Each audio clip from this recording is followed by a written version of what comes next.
বন্ধুরা আসসালামু আলাইকুম। সকলে ভালো আছেন আশা করি।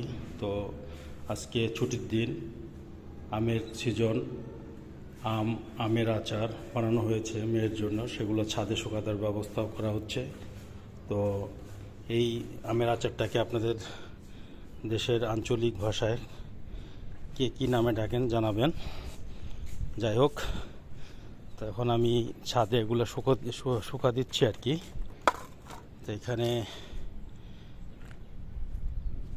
এটাকে শুকা দিলাম আমের আচার, আর জিরা ছিল সেটাকেও শুকা দিলাম। আর এখানে অন্য জায়গার থেকে কেউ আচার বানিয়েছে, অন্য ফ্ল্যাট থেকে। এটা মনে হয় রসুনের আচার। হ্যাঁ, রসুনের আচার বানিয়েছে, খুব সুন্দর।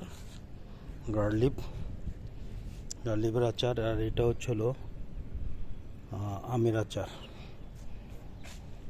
অনেক পরিমাণে বানিয়েছে বন্ধুরা।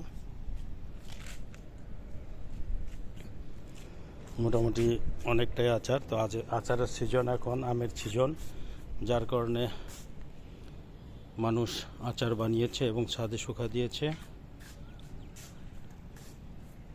তো ভালো লাগতেছে, আজকে ছুটির দিন আসলাম ছাদে অনেক দিন পরে। তো আমিও আমার মেয়ের জন্য যেটুক বানানো হয়েছে সেটাকে রোদে শুকা দিয়ে যাচ্ছি।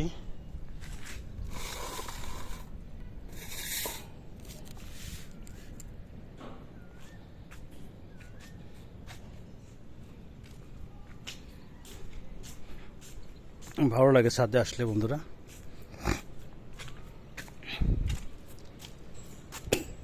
সবুজ আর সবুজ, ভালো লাগে।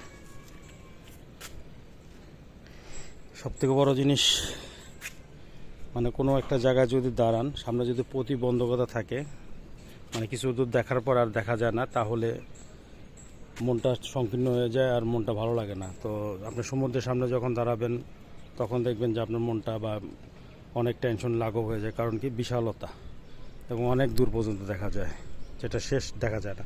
ঠিক তেমনই, তাই যেসব জায়গাগুলোর থেকে উঁচার থেকে দেখলে অনেক দূর পর্যন্ত দেখা যায়, মনটা ভালো হয়ে যায়। তো আমার সাথে একমত হলে কমেন্টস করবেন।